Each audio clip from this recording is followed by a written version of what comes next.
the questions went from like, "Hi, Josh," to, and like, do you like what is this? And then they're all cheerful, and by like the fourth, fifth question in, they're just like, "Do you even like, what is Java?" Yeah. All right, welcome back to the Computer Quis channel. I am Quis, and today we're back with another episode of this My Tech Story interview series I started. This is something I wanted to do to show that there's a lot of different lanes you can get into when it comes to tech, like this tech umbrella or STEM or whatever you want to call it. It's a lot you could do. So today I got my man Josh here. Me and Josh go back to ESU and bootcamp. Yep. This is actually our second video because we did one over Zoom, but this now I got the in-person setup. It's just way better.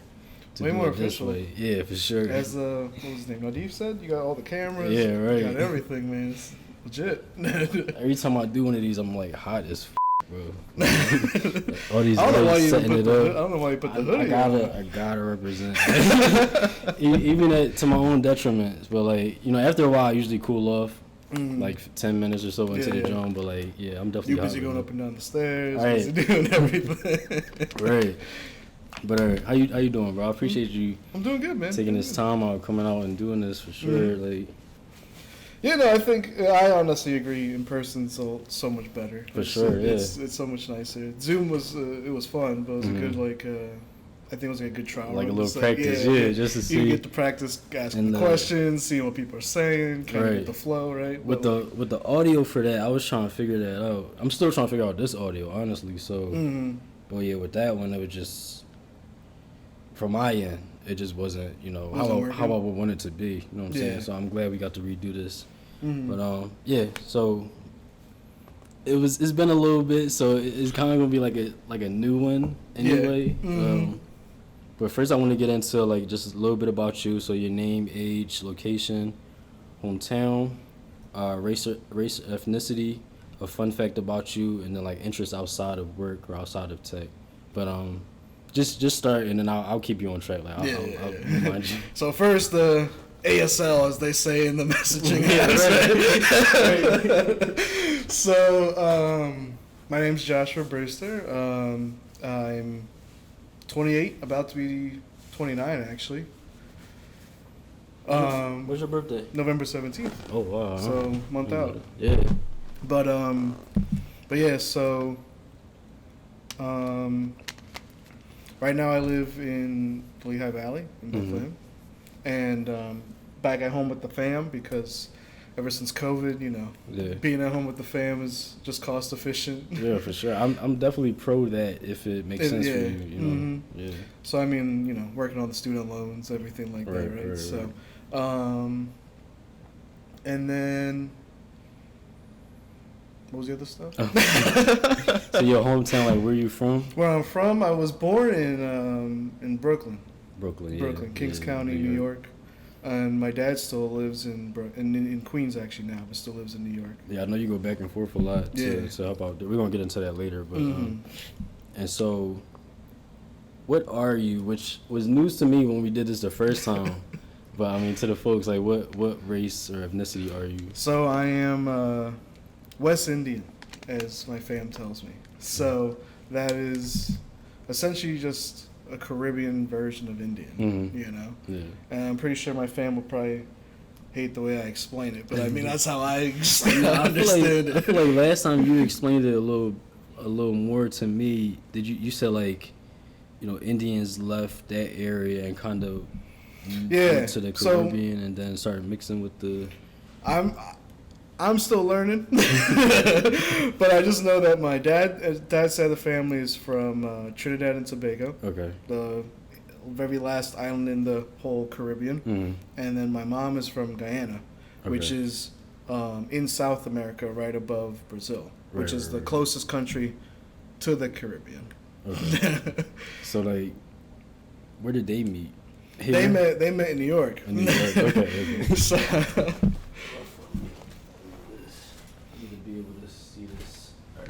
Yeah, here we go. That's better. Yeah, so they met in New York. My dad, my mom moved over when I or when she was, I think, 18. Moved to PA? Moved to New York. Okay. Yeah, so everyone was in New York for a long time. My dad and like my grandparents and stuff had moved moved around a bit, but was in Florida, was in New Jersey, was in New York. And when they were in New York, my grandparents had started up a bakery. And they did a whole bunch of like Caribbean, West Indian style like desserts and treats and stuff. So my mom and my grandma on that side ended up meeting them through working at the bakery, actually. So my dad used to work at the bakery, my mom worked at the bakery, so they met up that way. That's pretty cool. So how'd y'all end up in PA? My mom and dad separated when I was 5, and my mom was like, wanted to take me out of New York because she felt it was too much. Right. So when I was around then 10, she moved me out in New York. So you've been in PA since then? PA since. So which one do you prefer? I ain't asked you that last time. No, you didn't. I would say I love New York for the city vibes. I love New York for the hustle and bustle. Everyone trying to work, grind, do that, like, get their bag and everything. Yeah, but I do love the chill aspect of PA, especially Bethlehem, that suburban kind of lifestyle. So me going back and forth, honestly, gives me like the best of both. No, I like that. That's how I feel moving out here. Like I'm still close enough to the city and my family to just like run back and everything, but I'm out the way. It's quiet out here. It's real peaceful. So I the drive up here was nice. Yeah, drive up here was nice. That's also how I was in when I was living out near Pittsburgh. I was in a place called Cranberry Township, and that was 20 minutes above Pittsburgh itself. So every now and then went down into Pittsburgh and then come back in. I think that's like the sweet spot. That's exactly. Because too much of that, you know what I'm saying, it could get overwhelming, especially being in Philly, specifically. It's a lot of stuff going on. So like being able to, go in there and come dip out when I need to, you know what I'm saying, like. I like exactly that. How it is with me with New York, man. Like I get the taste, and right when it starts to be a little too much, I'm out. Exactly. For sure, I feel that. Well, later we're gonna get into like why you go to New York and everything, and like where you see yourself going with that. But I want to get into the fun facts about you and then like interests outside of tech. So I guess we could maybe combine those a little bit. Right now I am doing photography, so. And by just like right now, I mean like literally in the last 2-3 weeks. Okay. So like literally just started. I made the page. I dove a head first into it. I have a cousin though who is into photography who kind of inspired me a little bit about it. Shout out to my cousin Zay. But he goes everywhere and does all like photography everywhere.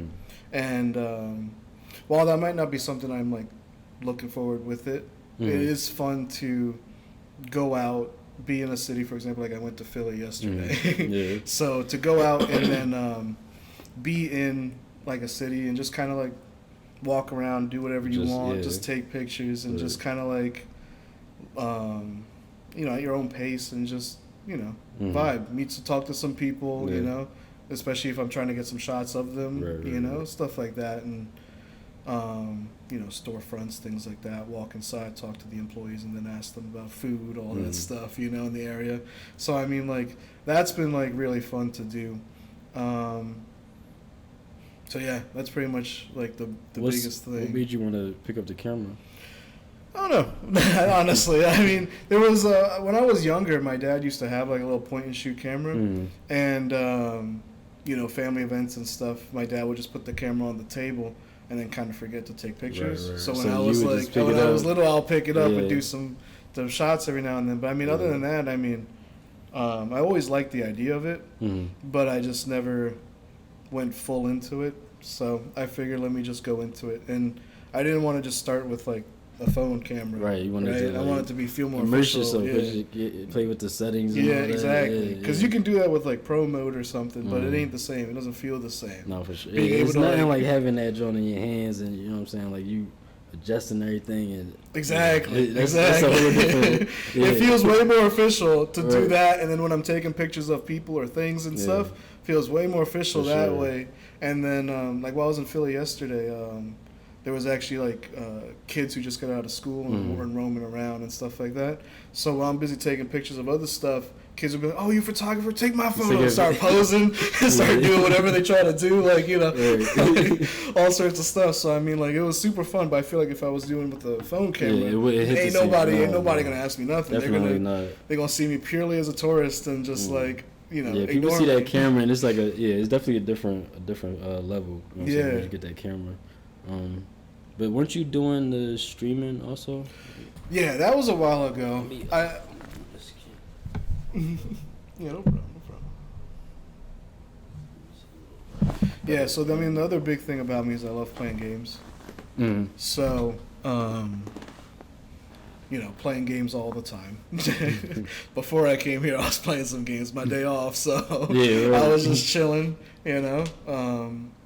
But yeah, so for a time I was doing streaming. I might go back to it when I move back out by myself, but I don't want my mom coming through or my brother every now and then coming through. But no, streaming is a different beast because there ain't no No. editing. You know what I'm saying? Like, I can cut a lot of this stuff out. Exactly. But like, so exactly. Streaming, somebody come downstairs, like it's over. You know? Well, not even over, but people will be making fun of that or whatever. Definitely. You know. And I got told my mom or be like, "Don't come down," you know, and you know, just your t-shirt and shorts, nothing else, right? You know, like exactly. stuff like that. You know. So it's a whole different thing. So. And I'll probably use my camera as like the camera for it. Yeah, that's for this joint I got the it's called like Ivor Media or something like that and I'm like basically running it through that and then that's going to the computer. And it's shooting HD. There's a way to like stream through that and everything, but yeah, before we move on, did you want to plug your photography page? We could do that at the end too. All right, you always ask me about that. You ask that at the end, right? So, all right, but So all right. So getting into your story, your tech story. What do you do and for how long? And if you feel comfortable, like a salary or a range, maybe. I'm rich, bitch. Just kidding. Okay, so I work for a company called Infosys that we got through our bootcamp. Right? Yeah. So, and with them, I work with their client, Microsoft. And I am on a project with them that helps migrate customers' organizations and databases from their on-premises machines and having them handle it themselves and all that stuff, migrating it to Azure, the cloud, online.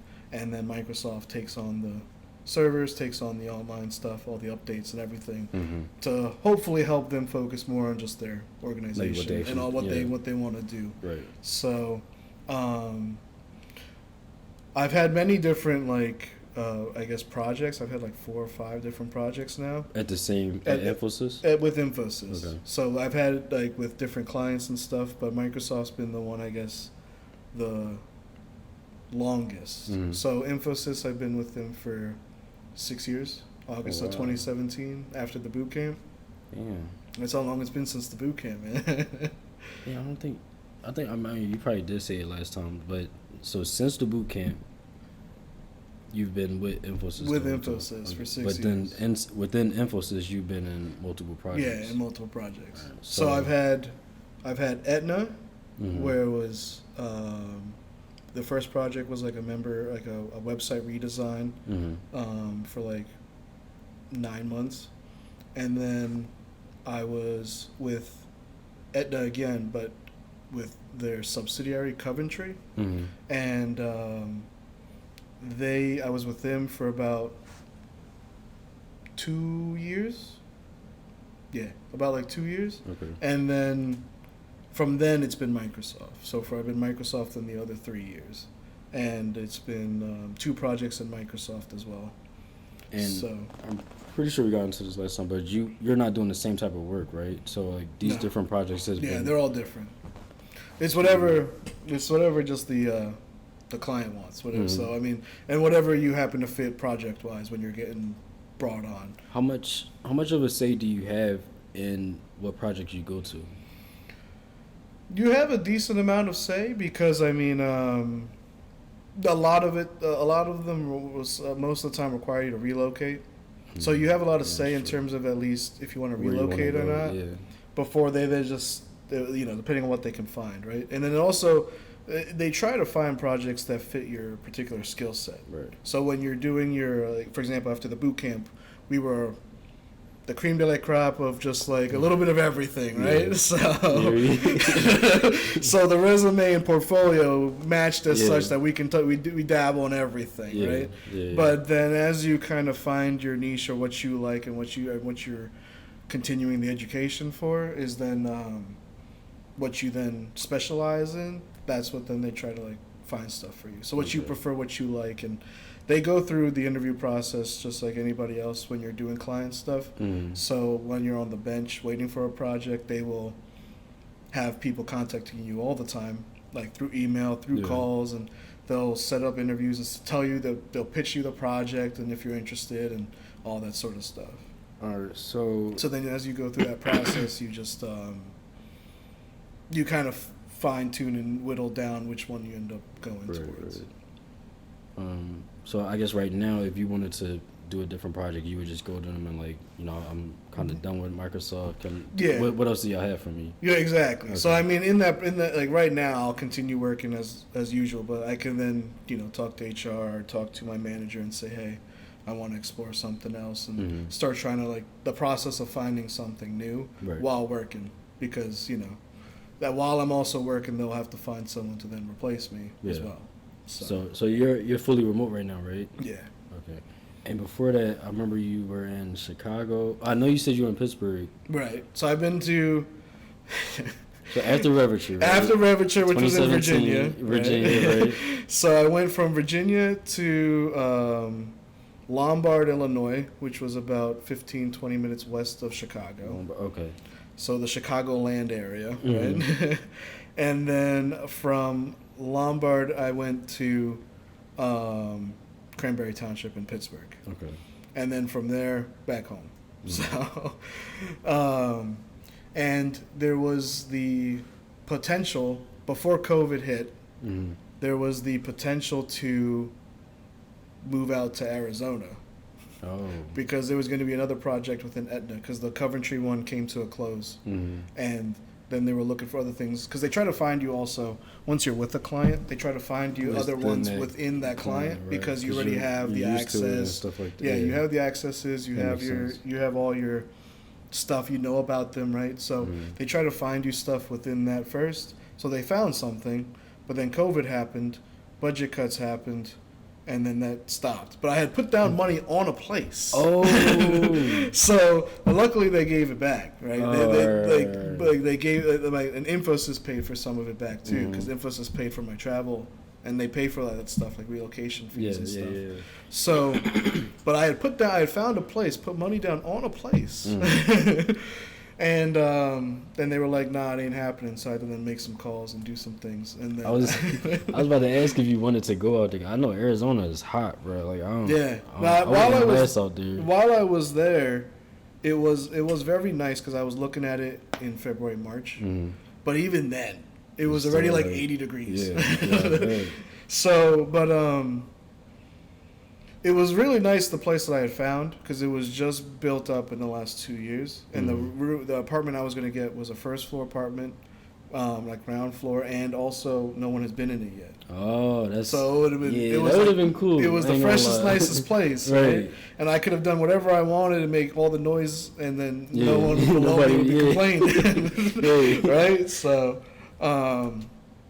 and then also bringing in groceries is so much nicer, right? Stuff like that. I can imagine for you. I got stuff from Costco in my car right now because I haven't been able to get a cart, so I've been bringing it up gradually. Earlier, I brought up like a couple of things. So I definitely when I was in Pittsburgh, I had to do that all the time, and I was like, never again, man, never again. So, but yeah, so that's the thing. So, it's fun being able to move around.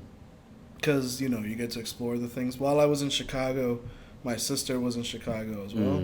That's and me and her met up a couple times, ate food and chilled and everything, because she's a flight attendant. So that's pretty her cool. Going all over the place whenever she is home. It's very, very short before she's out again. I didn't know you had a sister. Not many people do. We didn't even talk about that last time. But no, that's cool because after Reverture, I did do a bunch of different contracts, but it was all like Philly area. My first contract was actually I missed the wave to go to Infosys because I failed my panel. The first time I didn't get my panel, and so I was mad about it. But then, in hindsight, it worked out because I ended up in Fairfax, which was like 20, 30 minutes away. So it was perfect. You know what I'm saying? So I did that for like 18 months, and then I came back to Philly, and I was doing like a bunch of contracts around Philly. But being able to do different contracts in different places, not only are you getting the feel for like different work types and jobs and stuff like that type of experience, but then also you're in Chicago. I've never even been to Chicago, but like being in those different areas, Pittsburgh and stuff like that, like that's pretty cool. I wish I had my want for photography back then. Especially in Arizona. Exactly. Take a picture of some person in a cowboy hat, flip flops next to a cactus, dust things rolling around, sand blowing everywhere. And it's like a lot of like good scenery out there and stuff. Exactly. Yeah, when I was out there, I tried all the West Coast foods. I tried like Jack in the Box, Raising Cane's, even though it's now here. But I never even been that far west. Yeah, so I've been trying out all the stuff. I tried In-N-Out, delicious as they say. Everyone is always talking about it. So, yeah, man, it was nice. I was actually looking forward to it, minus the heat. Right, I was the actually, main thing that would keep me like exactly minus the heat. But 80 didn't feel bad. Like, it actually felt nice. And it was a different type of heat, too. That's what they say. But to me, hot is hot. Like, I was about to say. They always say that, right? But if I'm hot, I'm hot. That's exactly. It don't matter what kind of heat it is. The sweat don't care if it's humid, if it's dry. It don't matter. Like, exactly. I'm going to still need a change of clothes. I'm going to still have to. Exactly. I'm going to still be toweling myself off. For sure. All right, so before we get into this next last question about this is, do you see yourself trying a different contract somewhere else, or do you like the remote aspect of what you do now? So right now, it's more so I just like the contract itself, the project itself. Okay. So right now I work, it's me and one other person in the U.S. shift, and there's like 6 or 7 offshore people. And we're our 24/7 team.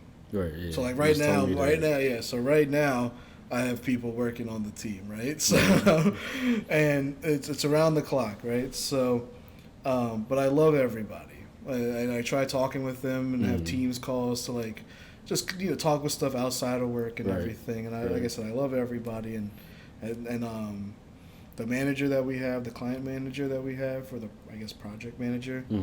He's awesome. He's great too. And everyone else that I've interacted with for this like scope of a project has just been a blast to work with. All right, real quick though, you gotta tell your schedule because I've never met anybody with this schedule. So. All right, so I work the PST hours, Pacific Time Zone hours. Here, living here in the East Time Zone. So 9 to 5 for them, or 8 to 6, or 9 to 6, 8 to 5, whatever, is my 12 to like 9.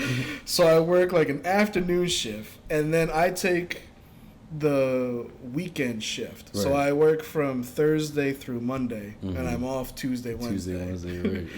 So I am the worst person on the planet right now to schedule anything. That's exactly why we're doing this on a Wednesday night. After you finish work. Exactly. After normal people hours, that's when you come along. Exactly. And then the other thing is on my days off, right? So I do work with my dad too. So I then work with him the normal times of like Tuesday, 8 to 5, Tuesday and Wednesday, and help him out. So I mean, between all of that, I guess I remember now answering the other salary-ish question, is I make roughly like 6 figures with both jobs. Yeah, nice, solid. Definitely on par for where we're at. Exactly. In our experience, everything. I think most people do it with one job, but I mean, but you know what I'm saying, you do what you gotta do. Yeah, especially like with your dad, I feel like it's a little different, which we'll get into with this next question, but definitely a little different when you're working that family business type of thing than compared to like 2 9-to-5s or 2 corporate type jobs. Exactly. All right, I lied though. My last question is, my last contract was fully remote, right? Yeah. My job now is hybrid. I enjoy that little office aspect of it. It's times where I don't feel like going in the office. Exactly. Don't get me wrong, but like, it's cool being able to. I got a question. I need to talk to somebody. Yo, you know, exactly. You're right there. Let me talk to you. I don't gotta message you on Teams and nothing like that. So. Being fully remote for, I'm guessing, 3 years? Since COVID, so yeah. Since COVID, 3 or 4 years. So, how has that been socially? You mentioned that you like reach out to people on Teams and stuff like that. So, do you miss that? I miss it entirely. My one coworker says I'm a social butterfly, and that she understands that I need to talk. So I don't feel like it, but I do like talking with people, right? So I miss it 100%. I wish I had a hybrid setup at least, but. Yeah, those moments where I have to reach out to someone always feels kind of bad because, like, when you message someone, anything always kind of feels negative. Even if you don't think it is. Like, even if you're just, like, even you put an emoji, whatever. Yeah. Right? It just comes across as, like, oh, what does this person want, right? Sure. You got time for a quick call? Yeah, exactly. No, I don't. I'm the one who's shooting that out a lot. So you would hate me. But yeah, I'm the one who would be like a quick call ends up being 30, 40 minutes, and that ain't quick to people, right? So,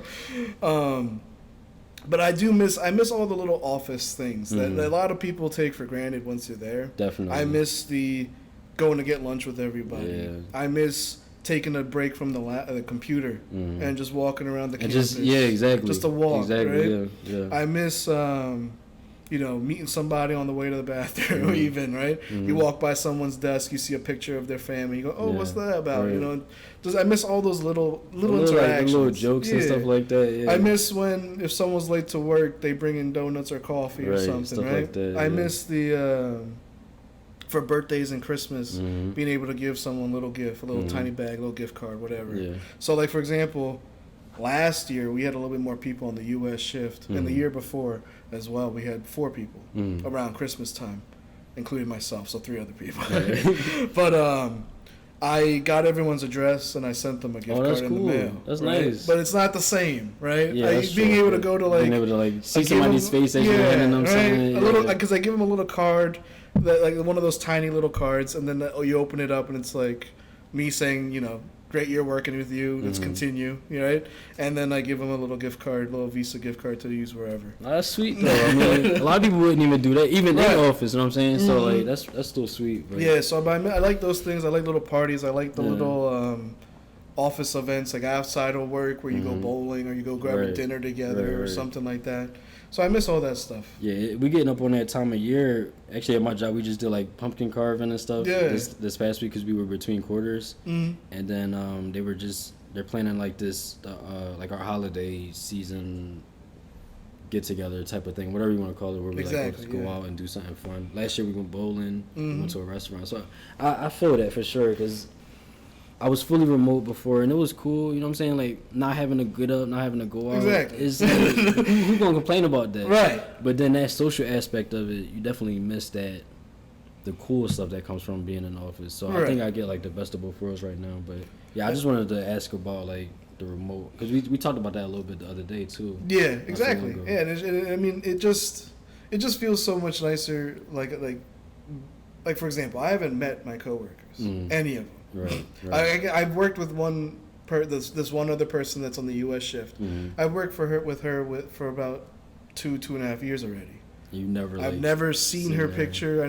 She doesn't have a picture up, right? So, but I've never seen her face to face. Oh wow, that's yeah. So that's I mean, it's like, my fault. I'm stuttering. I'm at least thinking she got a picture. No. So I mean, walk past her on the street, you wouldn't even know. I wouldn't even know. I still don't, honestly. So, and I mean, I honestly don't have a picture for myself. I'm going to put one up, but because I have a couple coworkers who do, and I've reached out to a couple of the offshore members and just other team members and got some of their Instagrams or their WhatsApp. Some of them use the WhatsApp way more as social media versus anything else. But so I've seen a couple of how other people look, but the one I work closely with the most, I have no idea. That is crazy to think about. So I didn't even think about that part of it because when I first started at my job here.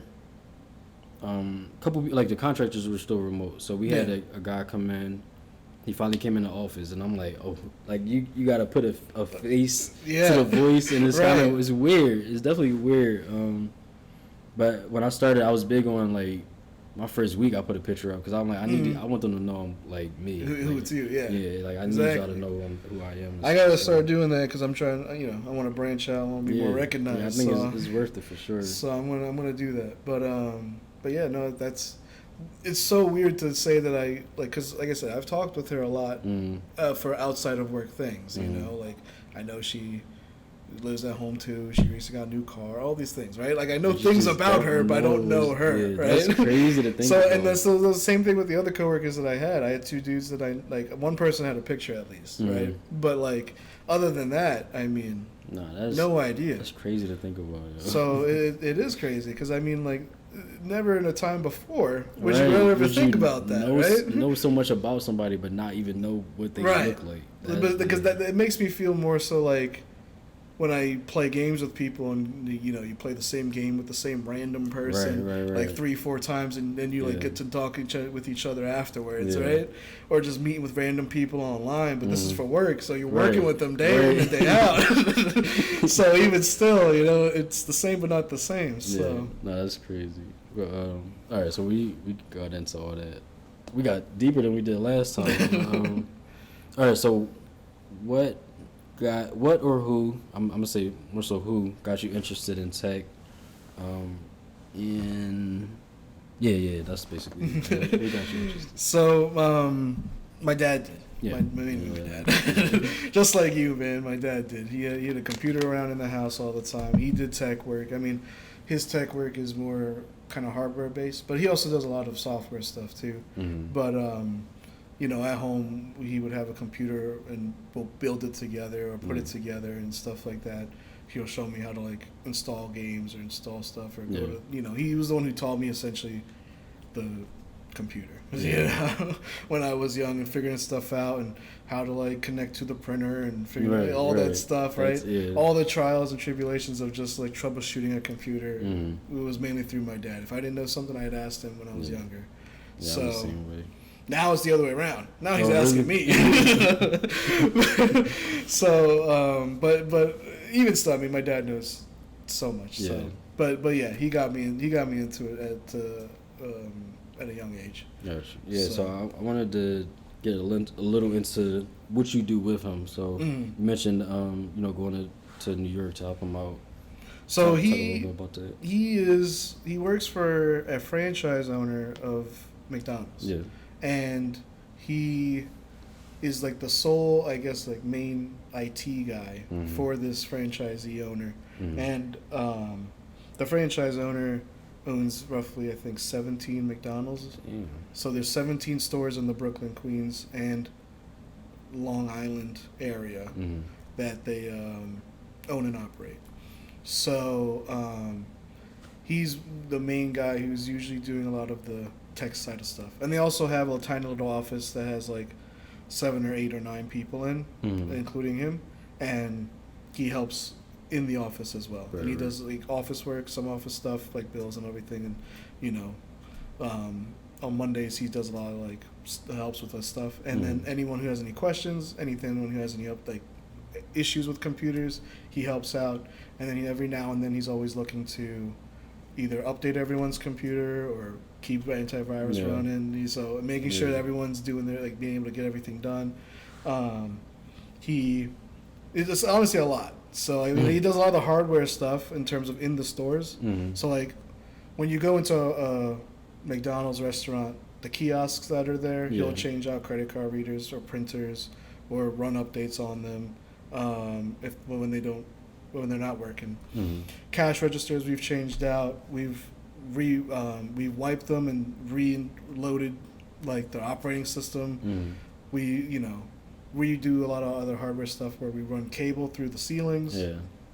So he does some of the camera work too. So we do cameras everywhere, security cameras. That's cool. Yeah. So he dabbles in a lot of like pretty much any technical thing related to the business he can help with. Pretty much like at this point, my dad has said that like he could honestly take apart everything technologically with the McDonald's and put it all back. So for you though, which side do you like more? That hands-on hardware side where you're, you know what I'm saying, taking stuff apart, or do you prefer the work you do on a daily? Honestly, I prefer the software stuff. Yeah. I feel the same. The worst thing my dad could ever tell me when we're working together is, "Oh, go get the ladder," because when I know that we have to go on a ladder and go up in the ceiling and I have to be moving tiles and arms up all the time. Yeah. Shit. No. And the higher you go in the McDonald's, it's hot. It's right. I didn't think about that. None of the AC works in any McDonald's, right? So I mean, and when you're moving tiles, you don't know what's on the other side of the tiles, right? No, so that's what I'm saying. My pop, with his business, you know what I'm saying, what he used to do a lot is like take people's computers with him and stuff. Now he's working smarter now, so he's doing a lot more remote stuff, but. Nah, we used to be like, you know what I'm saying, you take off somebody's computer, like you said, you don't know what's in there. It could be bugs in there, all types of dust, and, you know, people be smoking and stuff, so it's like, anything could be inside that computer. I'm also allergic to dust, man. So right, so you up in them tiles and stuff. Yeah. These newer tiles, they're made of, like, some recycled wood. But, like, it's, you know, the old foam. Yeah, that's exactly what I'm picturing. Yeah, the old foam ones are still everywhere, and then, I mean... I don't know if you want to cut this part out, but like some McDonald's, they be having rats. They might be having some rat poop up in there. You know, you don't know what's going on. And that's what. But I'm gonna preface this by saying McDonald's still good. Don't go thinking that it's bad, because every restaurant be having that stuff. They just be keeping the workspace clean. But you know how anything in the city is, right? Yeah, especially New York. Yeah. Yeah, you know, I get that. I mean, they be saying New York rats are a different beast anyway. Yeah, them just like little cats out there. Yeah, they're the ones who be attacking squirrels and cats. But yeah, so I mean, even then, you know, moving all that stuff, you don't know if like wires coming down because some of them might have been like stacked up there. Maybe other stuff, stuff on a tile. Then you move it and it slides off to you and. You know, there's just so much stuff up there. Like, you know, the insulation stuff, everything. So I mean, like, you never know. So when he tells me that, I'm just like, really? Do we have to? No, I definitely relate to that. I think it's, you know what I'm saying, it's good to know for sure. Like that type of knowledge, that experience. Like if you go build your own house, right? And you want to then you want to set up like switches, you want to set up like Ethernet ports, you want to set up all that stuff. That's amazing. You know, you will know what to do as they're building the house. Be like, wait, we need to then put some stuff here. Have like tunnels, little things for wires. Have it future proof, so that way when the house is done, when the house is done, you know, you still have these like these wireways, these little wire paths that you can then set up new stuff. You know, so. Because a lot of having to pay somebody to do it, you know what I'm saying? You know? Yeah, exactly. So, I mean, my dad always has to remind me, but we do all our own, like, Ethernet cables, because you never know how long it's going to be. Yeah, so you cut them and then you cut them in the joint and clamp them. Exactly. Yeah, so, he's doing that too. So we do that stuff, and then for cameras, we do the same thing for the cameras as well, the coaxial cable and everything and all that stuff. So, I mean, like, you know. No, that's you need that, you know that stuff, right? So, one summer I had did a little. I was working with an electrician. I guess you could say like apprenticeship. You know what I'm trying to say? Or internship. Or like that. little mentoring thing, yeah. I was working with him doing different stuff, putting up cameras and stuff like that. But one thing I really learned was how to mount a TV. So I ended up mounting my sister TV, and I know like going forward, anytime I need to mount, and I'm mounting my friend TV too. So like that type of little stuff that you pick up. Exactly, we do that too. Do it yourself, you know what I'm saying? Like that, I think that's priceless. But all the screens that you see in McDonald's, we put all those. I figure, yeah. So like, we drill holes in the wall, we use the mounts, we screw them all in, we find, place it up, and then even some of them now, my dad is putting in like these 50-inch screen TVs, and what they're doing for those is my dad's using for some of them to show camera stuff, because the way the new McDonald's are set up, there's like a huge ass wall now, right, covering up a lot of everything. Right, yeah. Some of those new ones, right? So on the other side of that wall, my dad's been putting camera like set up so that they can still see what's going on. Because in New York, you never know what's going on, right? So but yeah, so I mean, stuff like that. I mean, so from big to small, we do all that. And knowing how to do that, again, you don't have to pay someone when they bring the TV, and you're like, no, I got it. Right. Just bring it in. That's all I need you to do. Yeah, for sure. So it kind of brings us into the next thing, which is like, was tech always your original plan? It seemed like with your dad teaching you at such, at a young age, it was always in there. So at what point did you decide this is the route I'm gonna go? I decided it senior year of college because it was easy to me. Senior year of college? Oh no, senior year of high school. My bad. I was about to say how you went to. Yeah. My bad. I meant high school. Right. But yeah, so senior year of high school, because I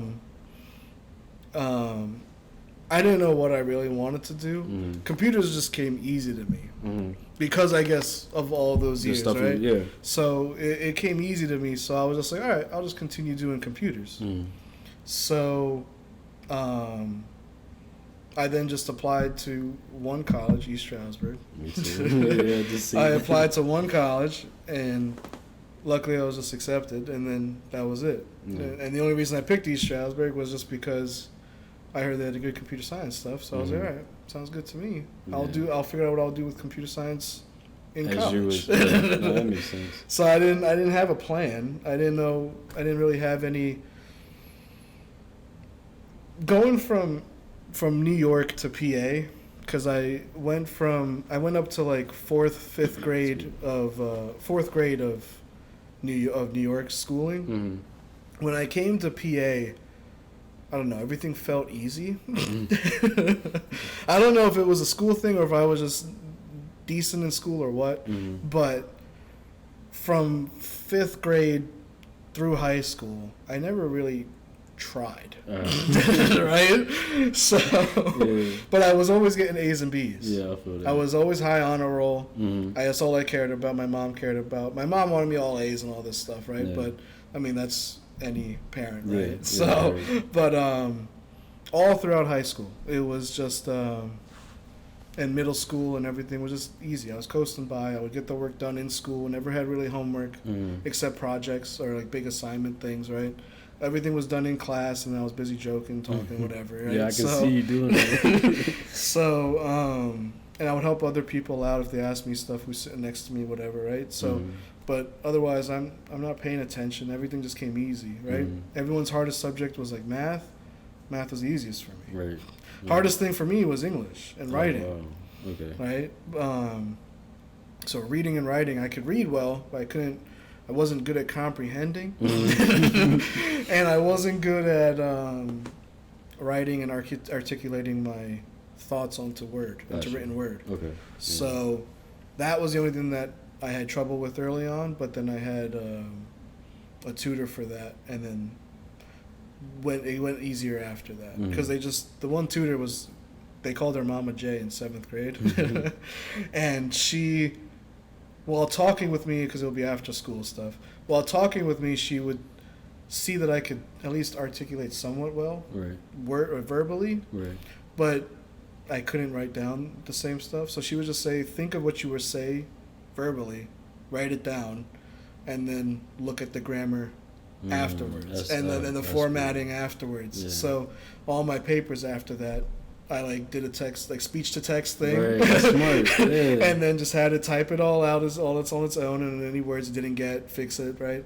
And then after that, format it for MLA format or whatever it needed to be, and add the parentheses or add the quotes, add the all that stuff after the fact, and then. I never met the page requirement of any paper. Don't get me wrong. Or the word count for any paper. If it was 3, 4, 5 pages, I did it in the bare minimum of 2, maybe 3. Right? Like the third page was like the sources. You know? But it was all at least graded well enough, B's and A's, to get by. Gotcha. And for computer stuff, I knew you didn't have to do a lot of English classes, papers, or anything. That's true, so I was like, computers. I'll continue my like lazy-ish kind of streak, and that's the main reason. I just did computers because it came easy to me, and I didn't want to really. I didn't have any at that time. I didn't have any drive or motivation for really anything. So I was just like, I know I have to go. I know I have to go to college because my mom would disown me, and my dad would be. I would probably think he just wants me to be happy. Yeah. He's always telling me that, but. Not knowing what to do is not really a form of happiness, right? Yeah, usually having some purpose. That's kind of heavy, yeah. Having some sort of purpose or having some sort of like belonging or wanting of something strives you to do something. Mm-hmm. I didn't really have any of that, so I just knew that I had to go to not disappoint people. So I mean, sometimes I'm saying that. I think the most important thing is having the motivation. So whether it is a personal drive or I mean, you don't want to disappoint people. It's not necessarily the best reason, but it's a good enough reason to do something good. Yeah. You know what I'm saying? So that was essentially that where both my parents are technically immigrant parents. Mm-hmm. So I'm the first generation American born, and then first generation at least between my mom and dad to then go to college, right? Because my mom and dad didn't. My mom went through med school, though, to be a nurse, but my dad didn't. He just did high school, and that's it. Right. So it was also that kind of aspect of it. And, mainly my mom pushing me. She didn't like that I wanted to do computers. She wanted me to be probably like medical stuff, she wanted me to be medical stuff, and she was like, that pays, that actually does things. What are you going to do with computers? And I was like, I don't know. I didn't have any answers. I'm like, and my dad was like, as long as you're happy. So, and then going through college is when I then, near the end of it, especially when searching for an internship, starting the job at Reverture, that kind of like was like, oh, I make money. I can do this, I can do this stuff. And I can do this stuff, So, exactly. So then that kind of got the ball rolling, and then I started to, like, wake up a little. So, but yeah. So as that transitions us into you said you went to East Stroudsburg, which I already know because I went there too. That's where I met you. We didn't meet until what, like, I want to say like 2 years into it, right? Yeah, because that was once we got into our major classes. Yeah, mainly. So we've known each other now 8 years, 8-9 years. Because I was there from 2012 till 2017. Me too. 5 years, yeah. So we've known each other, and we're 6 years out of it now. So I mean, that's 9 years. 9 years, yeah. So we're almost at that 10-year mark. We gotta go drink or party or something.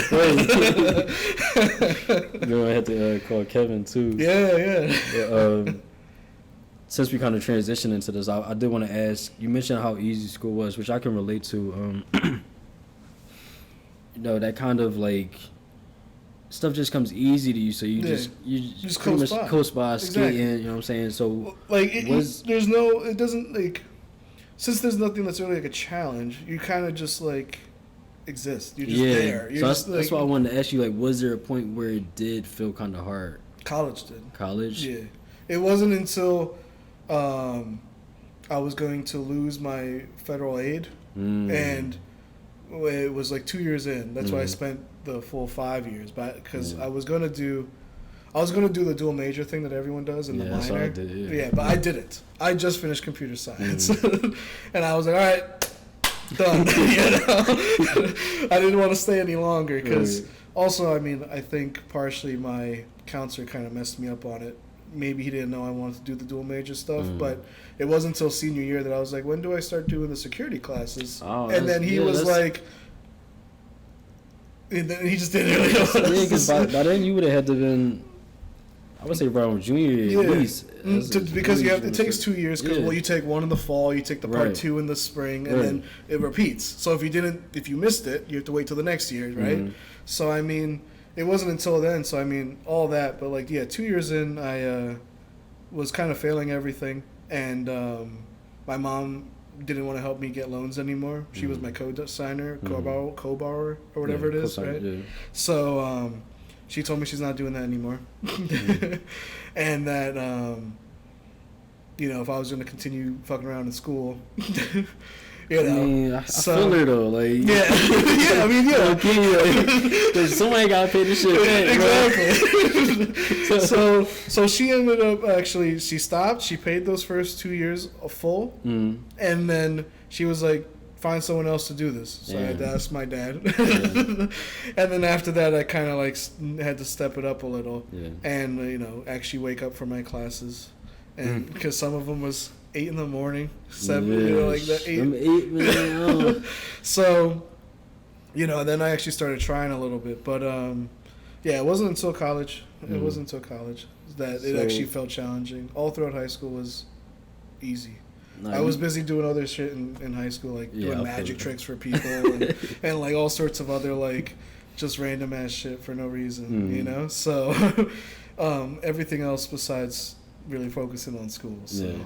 No, in 12th grade, all I did was play Call of Duty, so I don't even know how I did that. Yeah. But it's surprising hearing you say that, because to me, you had it in college, bro. Like, I was buying, you know what I'm saying? We can say this now because we out. Far out. But, especially at crypto class, bro. You had your programs and everything for homework. Like, slide you a little $5 here and there. Like, let me get there program.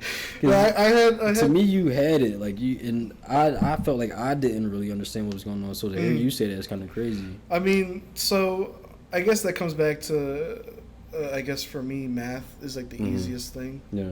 Minus calc. Calc 2, calc 3. That was a struggle, right? But math was like the easiest thing. And at that time, I wanted to really be... Since I played video games all the time, I wanted to be a video game programmer. So, I mean, I would be looking up some code stuff on my own. But, I mean, when it came to doing the coding projects, I looked up a lot of it. I'm not going to lie. I looked up a lot of it, and then I just kind of, like, made it work for myself, called it a day. But, I mean, even knowing that, though, that's a skill. Yeah, so, like, true. I mean, knowing how to look up stuff is a skill. That's what we get paid to do, honestly. Exactly. Like, being real. So, but, yeah, so I I had everyone... Not just you. You was hustling, bro. You else need this job, man. Yeah, so, I mean, I was just passing everyone flash drives. They were, like, put it in the computer, download it, take it back out. Yeah, that shit was clutch, bro. I ain't gonna hold you. Yeah, so, I mean, I was doing all that stuff in high school, too. I had, like, when I got the first smartphone I got was, like, a Windows smartphone. So... and I had like convinced my mom to pay for like the mobile hotspot data. So I was busy giving hotspots to people who had iPod touches and everything and PSPs and charging them. Yeah. When I learned how to jailbreak, I had an iPod touch from. I saw someone who was also in class who was. Used to jailbreak iPods and jailbreak PSPs and stuff like that. Yeah. I had him do that for me, my iPod, and when he did that, he then told me how he did it. And then I was like, oh, I could do that? Yeah. And I was jailbreaking people's iPhones, iPods, PSPs. Damn. And I tried doing Nintendo DS's, but those are very hard. Nintendo sucks. But yeah, I was charging them $15-$20 per. Damn, and then I'll do it overnight, bring it back the next day. It's like custom stuff, free apps.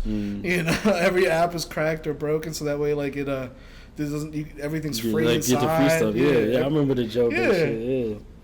And then I did it for PSPs, and I used to do it for my own PSP, the first generation PlayStation Portable. It had an IR blaster in it. So then I'm busy turning off the TVs in class, turning them on. I didn't even know you could jailbreak the PSP. Yeah, so you can jailbreak it and then play. You put on the little memory cards. You put all the games on it and then just play them from that way. Snap. So I used to get all my games free. Damn. So yeah, and then like I said, I used to use the IR blaster. Teacher rolls the card in for the TV in class. Starts like, all right, we're gonna watch this today, and then like raising and lowering the volume, muting it. Turning it off, turning it on. You really was a menace, though. Yeah, I was doing everything else. That's because the shit was too easy, though. They needed to put you in, like, some more challenging stuff. Yeah, exactly. But, I mean, and I did a lot of honors in AP classes. I didn't pass any of the AP tests. That was also a little struggle. But, like, when it came to, like, paying for it. But my school, if you were taking the AP test, you didn't have to do the final. So the final was given a A+, right. And then you just went and took the test when the test time was for the AP test. So it was like an easy, like, all right, $35 or $70, whatever it was for the test, and I got an easy A for the final. All right, yeah. And I would try on those. I get like 2s, maybe like 3s, but maybe the credit didn't roll over or something. But like, you know, just barely like not doing enough for those. So, but I mean, even the honors and AP classes was. Easy. And if I didn't know anything, I mean, I just asked a friend and they helped out because I helped out for them for the other stuff, right? So, but yeah, so I mean, I think it's you know, that feeling of like, you know, certain stuff coming easy, I think is definitely useful to a certain extent, but I think it could be detrimental to us because I think, for me at least, you know, when it comes to stuff like that, being a little lazier, waiting until the last minute to do certain stuff, even now. You know, I find myself like I work better under pressure. Exactly, telling myself that shit. Like, no, you don't. Like, do it ahead of time. Like, exactly. Yeah. The last minute, that's when stuff go wrong. You know what I'm saying? So like, I feel like we'll probably get into this because I know one story you told me about, like your first contract and everything. Yeah. How you were kind of like. Underutilized, essentially. Yeah. So I do want to get into the safe way to put it. I still work with them, so I'll keep it, you know. Yeah, right. I forgot about that. But so like getting into like the boot camp and everything, you said stuff was coming easy, and then it got harder in school. The easiest thing I would say out of even in college was the programming, right? Okay. And that's just because a lot of it was kind of free form too. So I mean, like you kind of did your own thing, and as long as it met the requirements, it was good. Exactly. Right. So I mean, like with that gave you like a little bit more freedom, I guess, versus like any very specific stuff, right? So coding was also, I guess, kind of nice in that aspect. I guess. Writing in general is the same way. If you do like a creative essay, right, or if you're in anything art related, you know, they say draw an apple. You can do your apple and paint in different ways, whatever, right? So I mean, like, I guess coding in its own way is its own form of like free form creativity. I feel like for sure. So, especially UI stuff, I'm able to be really creative with that. Yeah, so I mean, a lot of it was then open and easier to then kind of like manage, and I mean, you know. Looking up YouTube, looking up Stack Overflow, right? All that stuff, I mean, fills in the gaps, essentially. So for me, I went into Reverture the boot camp because I didn't feel prepared. For you, though, it sounded like you were prepared. So what went into and I feel like I already know, but what went into the process to actually go into the boot camp? So I knew coding, but I didn't know how it was being used, because I mean we had our like one software development class, but it ain't nowhere to it's not like the level enterprise level coding, right. So I mean it was just a basic shared folder. We put our stuff in it. That's it. Right? Does it print out this thing? Exactly. Does it find this file and then use it? That's it. So I mean like that ain't the level that big corporations use, right? So, like, I mean, for example, even with me, I have to reach out to other teams if an issue happens. Those teams have no idea what we actually use their stuff for, but they just know their stuff, right? So we'll call their API, we'll call this or call that, but they don't actually know how we're using it, so they think that, oh, well, maybe you're just doing it wrong. And then we kind of go through that troubleshooting process of like, oh, well, here's our thing and this, that, the other, right? But so for going into the boot camp, it was not even an aspect of whether I was prepared or not. It was more so I needed a job outside of school. I didn't know what I was going to do with this, right? Looking for internships was hard. Calling up places, emailing places, not getting a response, or they're saying they're not looking for anybody. So when you told me, hey, you're going to get a phone call, I was like, all right, bet. Because this is at least an internship. Where it goes from there, I still had no clue. I don't, even now, I don't really look too far ahead. I had my dad's asking me for my birthday. It's on a Friday. He's like, what are you doing? And I'm like, oh, working. He's like, oh, well, can you call off work? And I'm like, oh, it's like a month away. I don't know. I'll figure it out when we get closer, you know? So, I mean, like, even now, I still don't really look too far ahead. So I was like, all right, but let me just do this and see where it takes me, see where it leads. Because I feel like if I have no expectation or no kind of like, for me at least, I don't know if this works for everyone, but if you really have no like road to kind of follow, you can kind of find your own.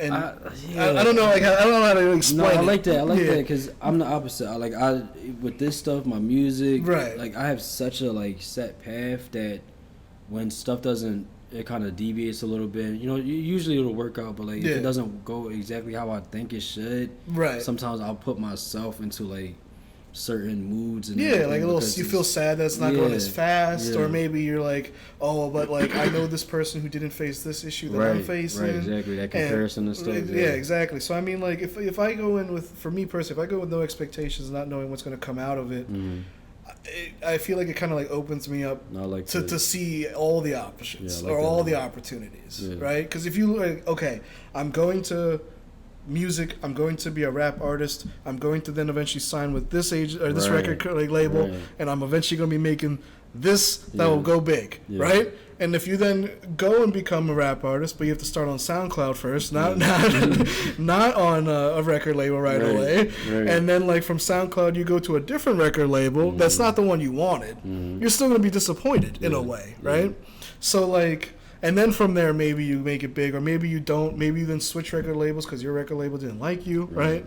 Or whatever the case may be, the road may be different. But, like, if you're going with the mindset, at least for me, if you go in with, like, not knowing what's going to happen, but just put your best for what you're trying to do, then, like, as you get to that point, you can then see the options and still be happy to sign with any record label at all. Yeah, I love that. That's actually some solid advice. That's where I'm leaning more towards now. Like with this and the music, it's like just doing it because it makes me happy. Because I like doing this stuff. I like this interaction and this feeling of being able to create and stuff like that. So just enjoying the process more than like trying to get to this end goal type of thing. So so for me, I mean, like again, I dabble in a little bit of everything, or try to. I'll go through moods of different things I like. So right now it's photography, but I'm going to stick with it longer term because I mean, it does right now make me happy, right? It, especially after being cooped up with remote work, going out just to go out. Because I mean, at this point, I wake up by rolling out of bed. I don't even have to worry about anything besides brushing my teeth. I don't have to take a shower. I don't have to get dressed. I don't have to do none of this stuff right away. You just go down the stairs like I wake up 5 minutes before work starts. Flip open the laptop, turn it on, and then just like hop in the meeting. And you don't got to use the webcam, so you're just like, going through your first meeting for the handover, and you're starting the day off, and then afterwards, then you like step away, grab your coffee, grab your, do whatever you got to do, then come back and then start work, right? So, I mean, dabbling a little bit of everything for me, it enables me to try new things all the time, and also allows me to just get different experiences. And it seems like you're more so like just taking things for what they are. Exactly. Too much expectations can definitely.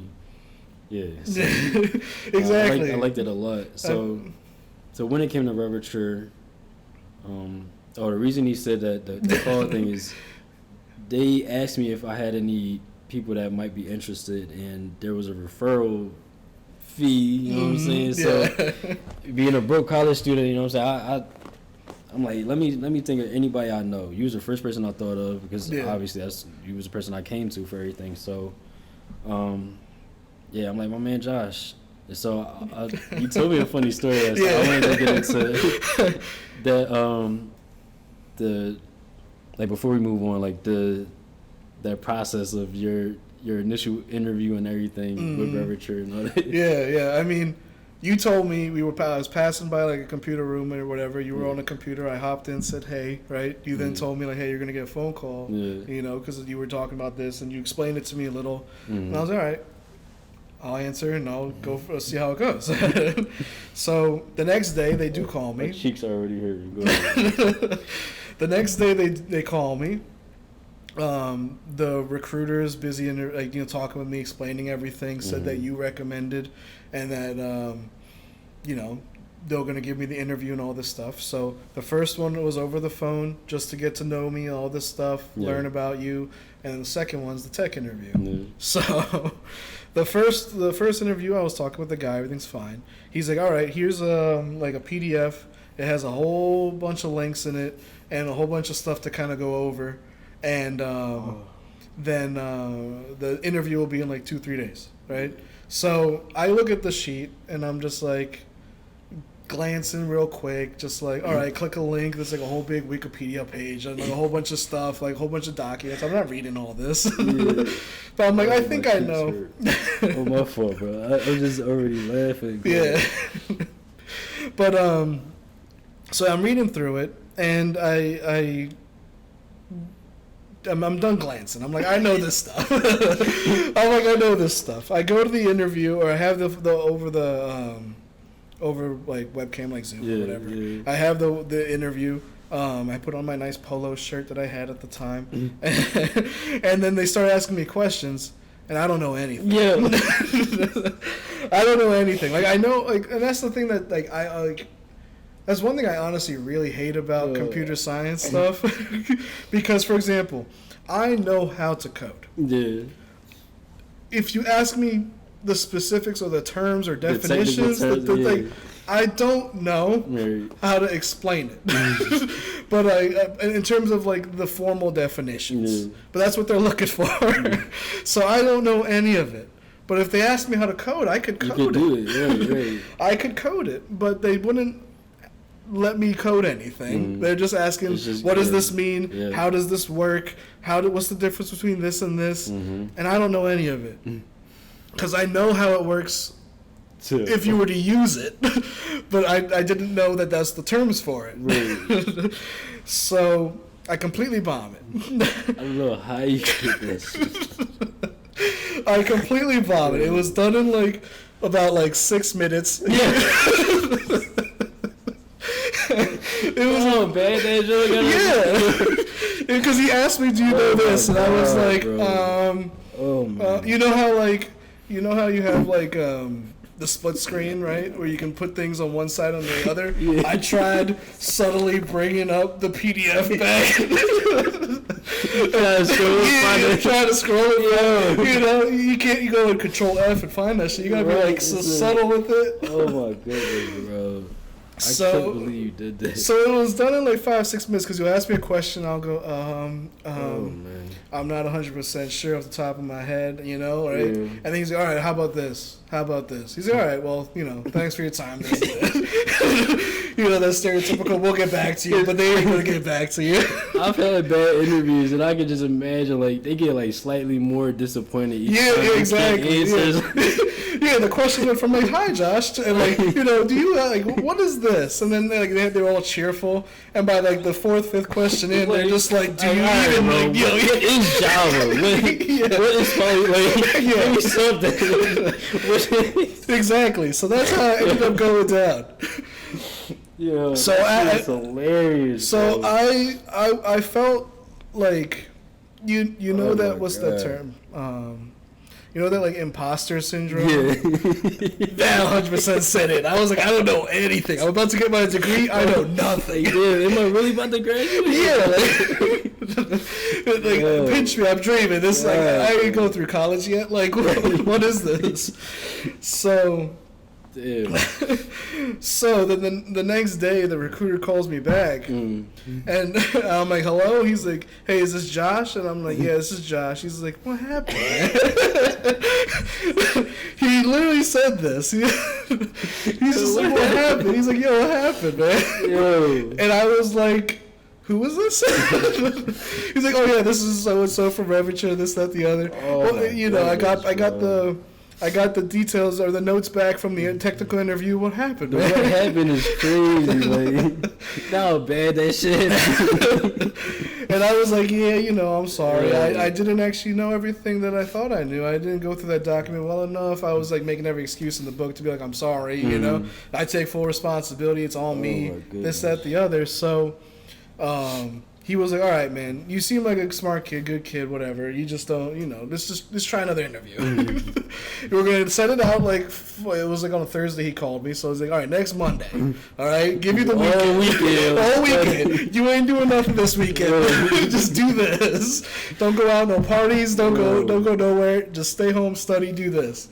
So I studied my ass off for that. And then the second time it was easy. Yeah. I went through it and answered every question. I remembered a lot of the ones they asked me as they are very sadly just like, nope, right? So, yeah, I love hearing you tell that story. The what happened always get me like, because that shit had to be so bad. But no, I like that you know what I'm saying, you was able to bounce back, because sometimes you need that little kick in the ass, like, yo, you're not doing the best you can do, you know what I'm saying? So exactly. No, that for real, I felt that. Like that utter pit in that stomach. Yeah. After that interview, I was like, I was sweating like nobody's business, dude. No problem. By the end of it, I was like drenched. I changed my shirt. I just lied in my bed for a while. I didn't even play any games. I didn't do nothing. I just sat there. My roommate came through. He was like, "Yo, what's up, bro? You want to go do this?" I was like, "Nah, I'm good." Nah. Just like,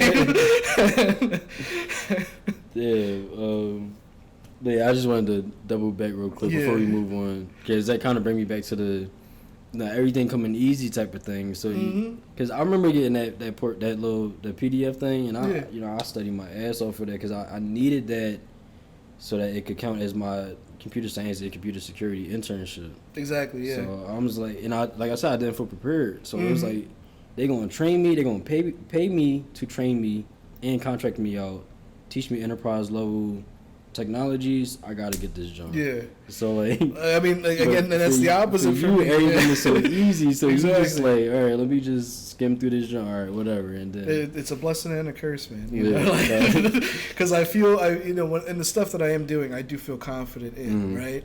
And then that's like because it feels easy. So I'm just like, I know this. It's easy, confidence, right? Which helps. But then also, like, when you don't know something, you don't know. You don't, and you haven't done anything to prepare for it.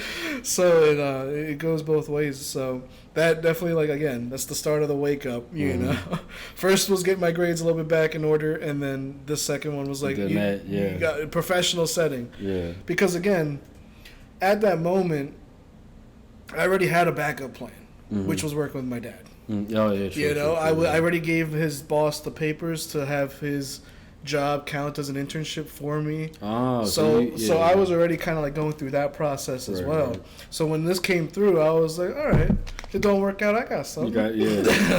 I still got something to lean back on or something like that. So I guess I've always kind of had that like plan B or fail safe or some backup plan or something. So, maybe that's also part of the reason why at least going through schooling and then starting work and stuff, it was since I always had a backup plan, I didn't have to worry about putting 1,000% effort into anything, right? Sense. So now I try my best, right? I'm trying my best in everything to stay recognized, stay that anyone who talks about me behind my back is only good things, so especially in a work environment, no, for sure. So, that's all I can ever strive and try to do now. Yeah. So definitely one of them things you gotta learn. But that's good. I love hearing that story. But all right, so you went to Reverture. I'm gonna get into this next thing now. It's probably my favorite thing to ask, but we move. All right, so as a West Indian, right? From New York / PA, what has it been like in this, white male, Asian male dominated field for you? So most of it's been pretty solid, right? As soon as people hear me speak, they know I don't have the accents or anything, right? I don't want to say I have a full New York accent, but I don't have a full PA one either, I don't think, right? But like, it's at least, everyone knows it's at least American, right? Yeah. Especially in all this remote work, and my name on everything says Joshua Brewster. Yeah. It's a pretty whitish name, So all in all, I haven't been really. All throughout school, they just put me down for race as black. Oh, really? Yeah. My eyes were black, and my race was black, even though my eyes are brown or dark brown. But so I always noticed that like on my New York papers, and then for when I transferred schools, they just brought all that over. So I was just labeled as black. Yeah, makes sense. Going throughout the mainest thing I guess I would say is that it's sometimes I think the biggest thing is that it's difficult to work in offices. Oh man. But yeah, so I would say the biggest thing is offices that have their own like clique. That's always challenging. And I've noticed that within Infosys, if you're a new person into a project that has been there for a while, sometimes they already have that clique. They already start to know people, and it you kind of feel like an outsider. And for me personally, I do have Indian like ancestry. I am Indian, right? So, but since I don't really know much about it and I don't really practice any of it and do anything besides eat the food, it sometimes is challenging. When I first started in person, my first project, like I said earlier, I was underutilized, right? And that's just because for like the first 6 months, I didn't really do anything. I showed up and they already kind of had their like kind of clique and everything. So I was like the outsider coming in, and I didn't speak a second language, right? So they normally spoke in their native tongue. Indian, right? Yeah, most of them were Indian, and they spoke in their native tongue. And then when it came to meetings, they talked in English, right? But then, but yeah, so I mean, like, I just felt like an outsider the whole time. And it wasn't until I eventually tried to, like, after my half-year mark or whatever, and they were asking me, how are you liking the project? What have you been doing? Tell us, show us, whatever. And I didn't have nothing. And they were like, are you showing up every day? Are you doing stuff? And I'm like, yeah. I'm here. I show up to every meeting in the morning, every like afternoon meeting. So, do you feel like they treated you differently because you weren't, what I'm saying, like? Yeah, I was an Indian. Yeah. Yeah, I don't want to really think so, but I mean, it probably could be, right? But I mean, I think there's a lot of. What's the word? Stigma? Not stereotypical, stigma, yeah. I think there's a lot of stigma when it comes to, say, I guess, Indian people working, especially in American jobs, and or working as contract work, especially, because, I feel like Indians have to do a lot more to show that they're, like, worth it, or that they're like that they are meant to be here. Like I think I guess that's kind of like a minority thing in general, right? Yeah, for sure. So, but I really feel it with Indian stuff because I mean, there's always the, I guess, negative stigma with Indians when they do like the scam calls and everything, right? Yeah. And the honest working ones also are calling, you know? Yeah. So there's that. And I mean, I think the other big thing is, I think contract work as a whole, especially on your enterprise corporate level, there's also that stigma of you're not actually this employee. Yeah. You know, you're a definitely. contractor, right? So, like for example, within Microsoft, they have regular Microsoft employees, and then they have contractors, right? And since I'm a contracted employee, there's a V dash and then my alias, right? Whereas, and then it's at Microsoft.com, but there's a V dash in front of it versus regular. So I also feel like there's that stigma of like, if I'm reaching out to someone, you know, sometimes it also feels bad in that way, you know? So, I don't know. I think there's overall, I would say my personal experience has been pretty solid with any of the clients, since I'm able to at least speak and talk. And I think Infosys's way of having a U.S. shift and then having the offshore shift doing other stuff, I think kind of helps because the U.S. shift is like the face of the team. Yeah.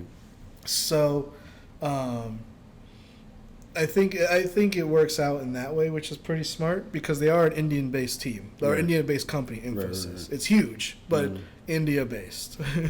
So, so I would say everything's been pretty solid for me personally.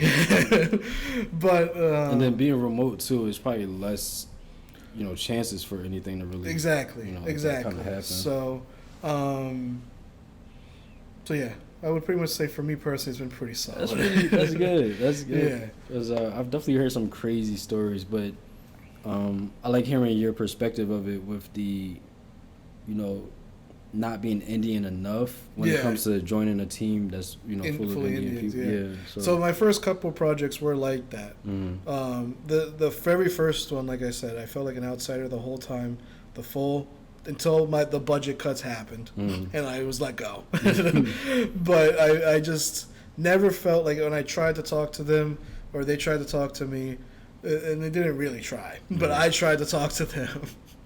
It just never clicked or anything. My second one within Aetna and with Coventry is where I think I would say I learned the most in terms of because the manager for that project was really, really good. He was the one who really helped me learn how to talk with the client, learn how to send emails, how to respond to emails depending on what they're saying, because that's a skill too. Yeah, for sure. Because you can't just use all sorts of slang and and everything. You want to be professional, right? And there's a whole level of understanding of what the customer or whoever, what they are asking and what they want, because sometimes they don't even know. Right. So,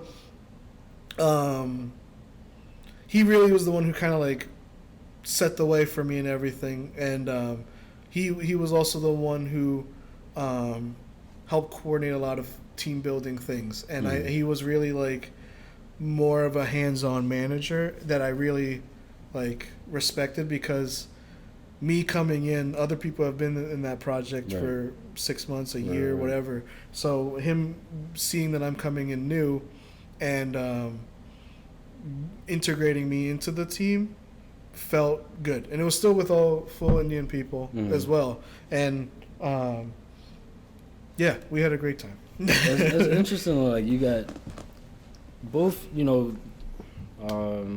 entry type of experiences, but completely different, just based on having a better manager, a better team aspect or team environment in general. You know what I'm saying? And I think that's important when it comes to picking a job, and like this field in general is just making sure that the work environment and that work life balance, or whatever you want to call it, is just as important as the work you're doing. You know Exactly. I would say. Yeah. And I think the biggest thing is, it depends on, I would say depends on the manager, honestly. Because, I mean, the whole idea of a manager is to make sure your team succeeds. Right, exactly. Right? Not to make yourself look good like some do, right? Yeah. So it's the whole idea of, like, your team succeeds, you're going to succeed by default. Right. Like, so, I mean, it's just one of those things. So he was definitely one of those that really was, like, about that. Mm-hmm. Whenever I had any issue, I let him know, and he was the one who actually helped to find what I needed. Mm. You know, if I didn't know something, he was there to be like, have you checked through these? Have you done these? And I would be like, yes, because he would tell me to look through those things. And then he'd be like, all right, I'll get back to you in like an hour or so, work on this in the meantime. And then in that hour, he comes back and he's like, yo, so I found some more things. Try some of this. And he wants us to then do well because the team then is happy and is doing well. Exactly. Yeah, you would think that's like common sense. Common sense, right? But not everyone does that. There's some handoff managers who are just like, all right, got these people. All right, we didn't meet these numbers. Why? Right. But like, they didn't. We got a micromanagers that's like constantly like, like, every little thing, right? Yeah. So it's one of those things where it's just like he was like really solid, and actually like the first project made me feel, is this all Office is going to be? Because it just then wasn't for me. Right. Because I actually like the idea of working with friends or like my employees being friends or my coworkers friends, right? So I actually like that more so than I like just like, oh, here's my coworker so and so. And then like every time you're at home, you're busy bitching and complaining about it, right? Yeah. So the first project and first like way things were being handled, I was just not a fan as a whole. But that second one made me like have faith in office life and office work, and that the office is actually fun somewhere and that you could be, and somewhere I could be. Yeah. So I think that's the importance of the contract. So is being able to get that different exposures. Yeah, exactly. Yeah. I think the other thing was maybe that my one area was in Chicago. Maybe they're just different people. Yeah, and then the other one was near Pittsburgh, and maybe they're just different people, that's right? True too. So, I mean, there's also that, because, I mean, going to New York all the time, I know the people that are there. Ain't nobody not everybody has a smiley face, I'll just say that. So. No, yeah, I feel that. But yeah, I like to get into that, because I feel like that's important. That's like one of the important things of these stories is your experience as who you are, whatever demographic that might be, because everybody's experience is going to be different. But all right, we had like a little mini commercial break, I guess you could call it. You want to fix your light back on? A couple cameras died, and had to transfer some files. But all right, we good, we back. So we're gonna get into this next thing, which is what adversity or obstacles have you had to overcome to get to where you're at now? Biggest thing is I'd say myself. Get out your own way. Yeah, get myself moving. So, my first early projects too, I wasn't proactive enough. I'd say, and that's a big thing. If you want to be, the corporate world is moving always fast, and the tech world is always moving fast. Yeah. So, if you're not proactive enough, you get left behind, and then you have to play catch up. Yeah. So, the main thing is just being proactive, but I have to do that myself, right? No one else can tell me to be proactive, and then I just, okay, and then magically do it. You think that's a side effect of the stuff coming to you so easily? Probably. Yeah, exactly. It's just, but it's also, a matter of even little things like trying to find things to do, right? Like my mom, whenever I was younger, would be like, "You live in this house too, so like if you see something out of place, fix just it." do right? it. Yeah. But I never did. But she was saying that all my life, right? And even my dad always showed proactivity throughout work, because he would always try to make sure that things were done and done right. Yeah. And if he sees things out of place, or if people are telling him things are not working, instead of like, all right, I'll come back next time and do it, he'll do it right then and there. Right? So, for me, I guess having it easy, it doesn't feel the need to be proactive. Don't have the need to really look for things to do. Mm-hmm. So, and remote work and coding and even just tech world stuff, it's sometimes kind of hard to find things to do because everything's usually like already set up as a task or as things to do, or you already have your role of things to do, so you do those, and that's usually enough to occupy your time. Yeah. But for me, with this project that I'm currently in for like the last 2 years, there have been moments or opportunities to be proactive, and while I'm starting to see them, I was now doing them is the biggest thing, right? So, because before I never even saw it, right? Because I mean, when you do your own thing, you do it, you get it done, you clock out, you're gone, right? And if you finished it early, you then chill because you're like, job well done, that's it. So, it's just that thing of saying, okay, I've done this, I have some free time, what can I do? What else? Yeah. Especially for this sort of stuff, it's a matter of what can I do to either make things easier or to automate something or to just like make things more efficient, right? Yeah. It's just a matter of then trying to see those and then do it, and or at least work on it in your spare time. That's interesting. You know, a lot of people's obstacles are like outside forces, so to have that be within, like you know, kind of, and I relate to that also. You know, getting out of my own way of procrastination, overthinking, perfectionism, all that type of stuff is just like nigga, just do it. Like, exactly. Like, stop all this extra stuff and just do it. The biggest thing that I always remember is,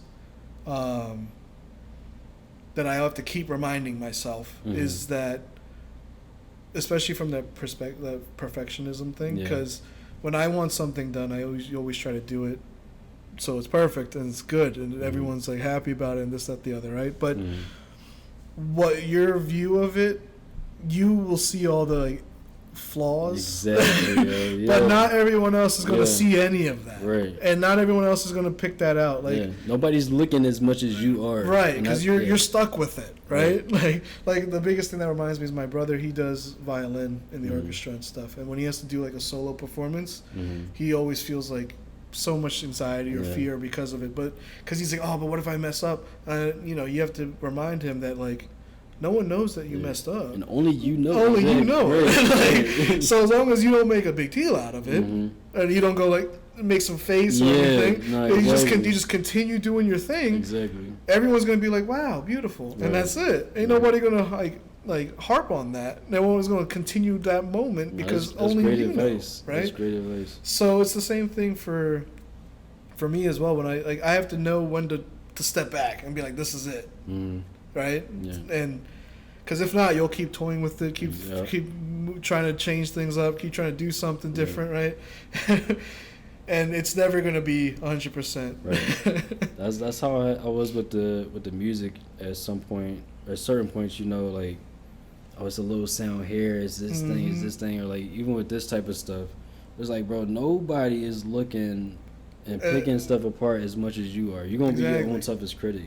That's how it is with me with the photography now as well, because I'm busy editing the photos and I don't want to go overboard. I want to kind of keep them pretty natural. So then it's just one of those things though. But I'm like, but I got this clipped in on this edge here. Can I remove that? Can I do this, that, the other? Like, can I like edit this part better? Like, and then it's like, I'm putting it on Instagram, right? I mean, ain't nobody zooming in on every little thing. And Instagram's gonna like downgrade it a little bit anyway, and all this stuff. So I mean, like, ain't no biggie to just kind of like do enough, call it a day, take a step back, work on the next one, and then maybe years down the line, if you still have the files, then maybe like with your new style or something, touch it up again, right? Revisit them. But like for right now, I'm busy just trying to like get into that habit. So I mean, trying to break out of my own personal like walls and like other things holding me back. So no, I like that, and it's kind of like a good like pre tip before we get to the actual tip. But like just like get out your own way. Yeah. You know what I'm saying? Stop being your own worst critic. I like that. I like that you brought that up.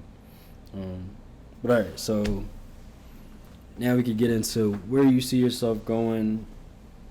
Like, I mean, you said earlier that you don't. I don't really necessarily look that far, but we gonna try today. So 5 years, 10 years, 20 plus years. I know that's probably damn near impossible to think about, but.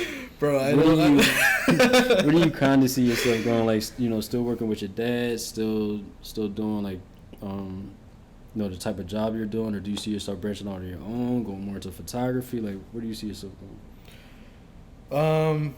So that's a question that I still ask myself, right? So, because, my dad has brought up the idea of me working full time with him. Yeah. That would involve me moving to New York, living there, and doing the same stuff he's doing, and then trying to improve on it, you know, as I'm the new generation then eventually coming in, along with helping him out with everything in between and everything like that. So, I mean, that is one lane or avenue, and then it's a matter of if I want to stay with Infosys as a whole, and because eventually this project will come to a close, as all projects do. You know? Yeah. So I mean, this one has a decent amount of longevity, but it at some point will probably come to a close, and that would mean I have another project to then go to, whether it's within Microsoft, if they find something, or outside, or somewhere. Right. Yeah. So, and then the other thing is, if I wanted to go down that road, I would have to build skills up again, because my last 2, 3, 4 project, 2, 3 years, I haven't done anything with code, and I haven't done anything with any UI development, any back-end development, none of it. It's all been a pure kind of support role. I've been, you know, working with VMs, virtual machines. I've been working in environments that hold these things for Azure. I've been updating them. I'm making sure services are running, this, that, the other, but I haven't coded anything. So I mean, to really make myself more valuable, I would have to go into some sort of development sort of niche. Do you see yourself? That's the other thing. I do like developing. I think you mentioned the games earlier too, right? So and I've worked with a friend on making games and working together using GitHub and kind of going back and forth and having it be a little bit bigger scale, even if it is just the two of us, right? But I think the problem for me is choice, because there is things that I can then apply myself and then do. It's just a matter of then what I want to do. And I personally don't think, as much as I love computers, I don't know if I can work with them full time. Like, I love games, and I'll always be a PC gamer. And I love the little things with computers. Like, I love when like, as much as people, my friends make fun of me because I work for Microsoft, they say. So I make Microsoft money, they say. And that if they have any problem with their computer, they call Microsoft support. And in Windows 10 and Windows 11, by the way, little side note, I help my friends out a lot now by using their Quick Assist tool. So if you go to like your start menu and type in Quick Assist, there's a tool there. And then I give them a code, and it feels very official, and it does remote, and I can just control their screen and do everything, and it's built into Windows.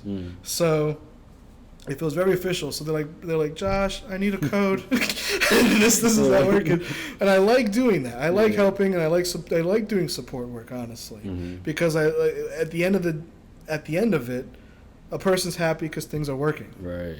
And I think I like when I make people happy.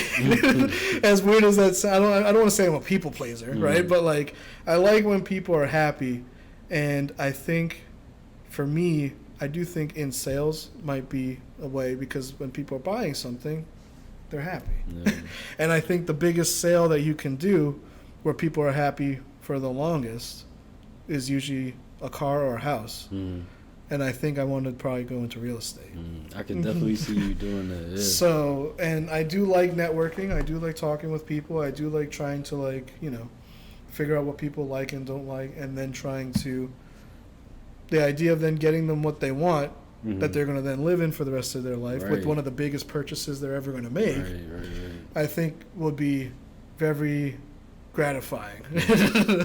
So I think that in the next 5 years will be me getting my real estate license, and hopefully then going to be a real estate agent within 10 years, getting experience for that, and then 20 plus years hopefully owning and renting out my own properties, so that way I get that quote passive income that everyone shoots for. Because the whole idea of my long-term goal, regardless of what I do, is to own real estate properties and rent them out. And that's just because then after I rent them out, it's just maintenance. You know? And then, you know, being able to wake up at the first of every month and seeing the bank account, you know? Because, you know, all you do is you get you get 5 houses, rents $2,000 each. That's $10,000 a month, minus then miscellaneous fees, maintenance, whatever, right? And I mean, that's way more than everyone's making, or at least the average person's making. You know, even me right now. I mean, in a monthly time, I make, like, after taxes and everything else they take out of it, I probably make, like, you know, $4,500 a month, like, you know, roughly, maybe close to $4,800, something like that. So, I mean, to then see like 8, 10, 12, 20, whatever a month. And that, I think the biggest way to do that is through properties. And it's also then that net worth, that financial aspect of then saying that regardless of if people are living in it or not, you still have that asset, right? So I love that, because you, like, you're in tech, you know what I'm saying, that's what you do for work, but like you said, you did it because it came easy to you. It's not like I wouldn't say it's the most fun.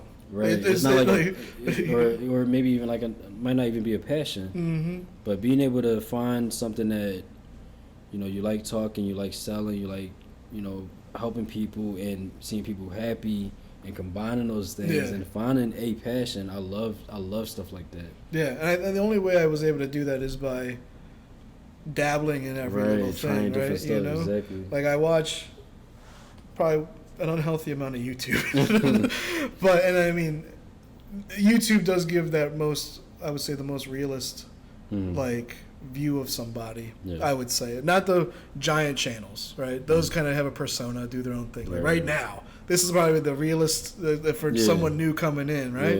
And like the camera's dying. Exactly. Right.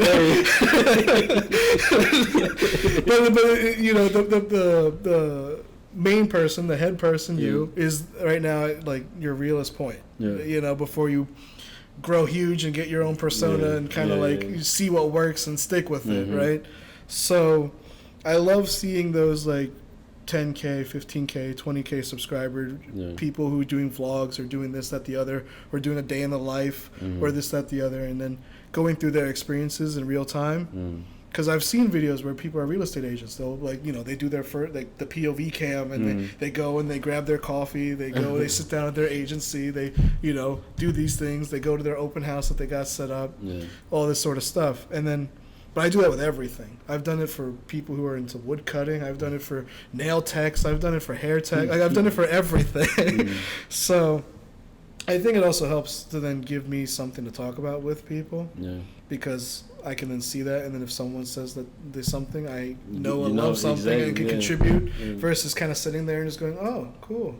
So anyway. I'd say you're definitely a people person for sure. And I feel like that's probably how we started, because I was super quiet. You know what I'm saying? So I feel like for us to start talking and so, it probably was because I reached out. We were probably sitting next to each other one time. And I was like, So, but yeah, I can definitely see you doing it. And in this field, you don't see a lot of people like that. Like, we're the outliers. A lot of introverts, and even me, you know, I had to come out my shell a lot. You know? a lot of weirdos, a lot of introverts, and nerds, and exactly. I can say that because I'm a weirdo and I'm awkward and shit like that too. I mean, me too. I have my own little things that I like. I game all the time, so I mean, like, I was in a McDonald's once, and I'm busy playing Pokemon Go as I'm waiting for my dad to finish. Like, he was on a call with something. So, and then one of the employees came and sat down for break, and they were just like, "Oh, you're playing Pokemon Go?" And I was like, "Oh yeah, look, there's like a Pokestop here." I was like, "Oh, so you're a nerd?" And I was like, "Yeah." I mean, I guess so. I mean, like, I'm not gonna be like, "What? No." So, I mean, it's just it is what it is. But yeah. So I mean, 5 years, I think, studying, testing, being a real estate agent. 10 years. Hopefully doing some agency stuff, building experience, and hopefully doing it part-time because I still like computer stuff, right? Yeah. So it's the thing that right now pays the bills. Yeah.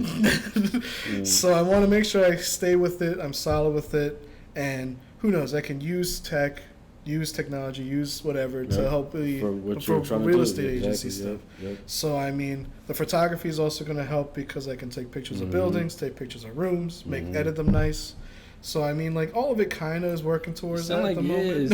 It's coming together. I was gonna say we're gonna check back in, let's say, 10 years, and then we'll check back again in 20 years, and then see like how you was able to meld all those things together. But definitely sounds like for somebody that don't plan too much, you got a pretty good plan. Like. I mean, right now, it doesn't. I'm seeing how I can utilize it. It's more so the big thing. So, don't think I'm really planning too far yet.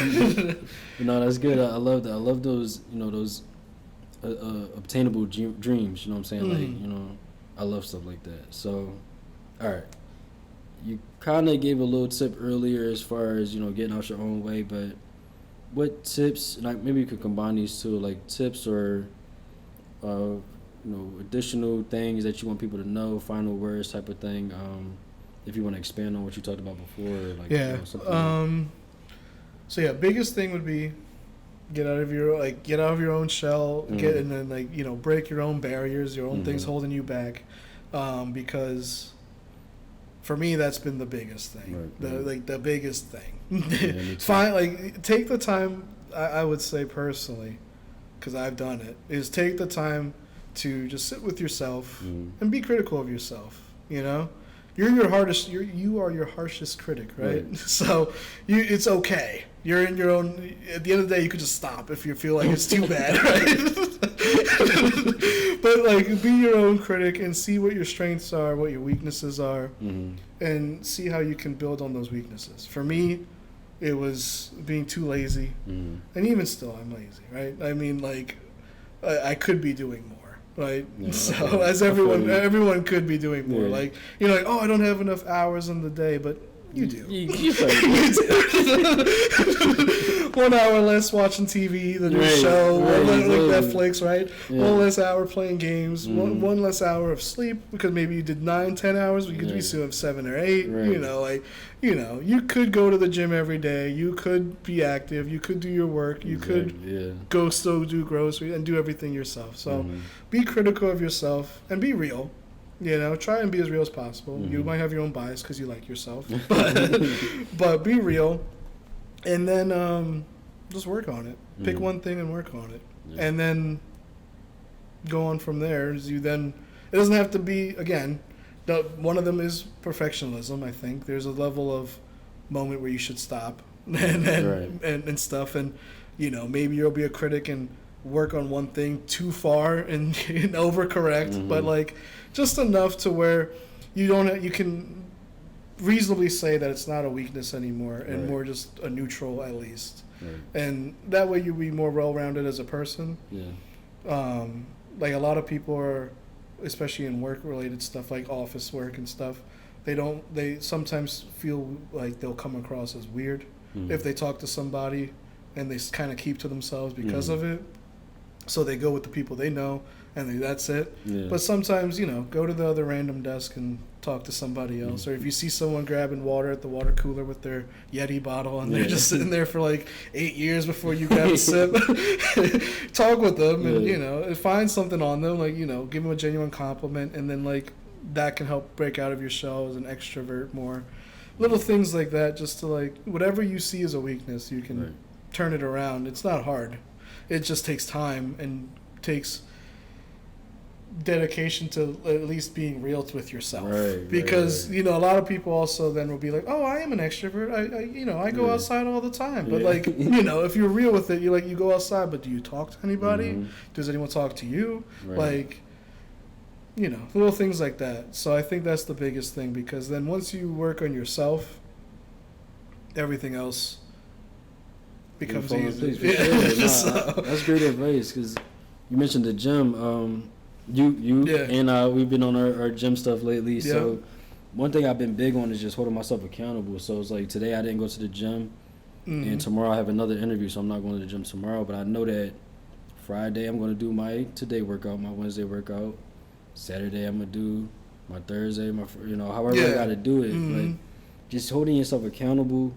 Obviously, you don't want to be too hard on yourself. You know what I'm Right, saying? yeah. Give yourself give grace. yourself break. Give yourself times but exactly. Reward yourself those at times. excuses, Yeah. like, Mhm. yeah.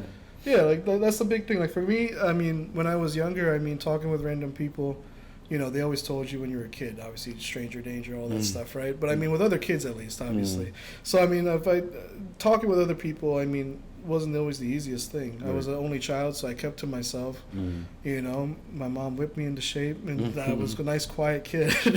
But you know, going out and talking with people, for example, was one of the things I worked on very young. And you know, reward yourself. You know, you went out, you talked with one person, you made a friend, whatever, you know, shared a toy, whatever, you know, it builds it up, right? So like you saw one person at the water cooler, and then you go and, you know, you got their name. Yeah. And then if you happen to see them later on that week at the water cooler again, or just in the hall, you go, hey, and whatever their name is. Right, exactly. And then maybe strike up another 2-3 minute conversation before you guys go separate ways again. And at the end of that week, you evaluate and go, okay, I met Mike or whatever, and then, you know, that's it. And then slowly branch out and reward yourself in the in-between times. No, that's the biggest way advice. to keep going with it, because otherwise it's all on you. You have to incentivize yourself. You have to find that motivation, that drive to work on yourself. Yeah. You have to be critical when you look in the mirror and going, oh, I am fat now. You know, I should probably work on this. I did not look like this in college. Right. So when you look at old pictures of yourself, right, that's the biggest thing for me. Yeah. So, you know, it's things like that, you know, and then reward yourself. Don't be like, oh, you've been on a strict diet for months. You can have a slice of cake. You know? So, like, it's things like that, for sure. Yeah, I definitely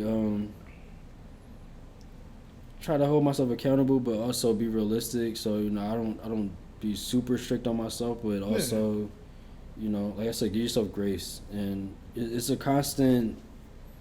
That work never ends, really. Yeah, because as soon as you start building up something, you're gonna then find something new. Yeah. Something new is gonna be the thing, and as you keep working and building up certain things, new things are gonna be the result. It's a never-ending thing. Yeah. And I mean, it's the same thing with a lot of other stuff, but when it comes to working on yourself, you're always going to see a flaw. You're never going to wake up one day and go, I am perfect, unless you have some God complex. And even still, there's still flaws, you know? Yeah. So, you know, you take it one day at a time and, you know, work on yourself. Work on yourself, and I think the most important part of that, though, is enjoying the journey. Exactly. You know what I'm saying? Because you're going to live with yourself your whole life. You might as well enjoy it. Find the things that you want to work on first, maybe, and enjoy. If you like how your body looks currently, maybe you don't have to worry about working out as much. But then if you're like, oh, but I have no friends, work on being social. You know? And find the things that you want to work on that you feel that, like, should be different. And work on those first, and that will kind of get the ball rolling. Because as you do all this, you'll be building more and more confidence with yourself, more self-esteem, right? You're going to feel better. You're going to eventually end up looking better at some point. You know, everything's going to fall into place, as you said. So, I mean, it's just one of those things. So, yeah, that's great advice. All right, so before we wrap up, any parting words or Follow my Instagram. Oh yeah. Get all that stuff. Follow my Instagram at Brewing Up Shots. BREWING. Yeah, I like the name. That's my photography Instagram, and I try to post.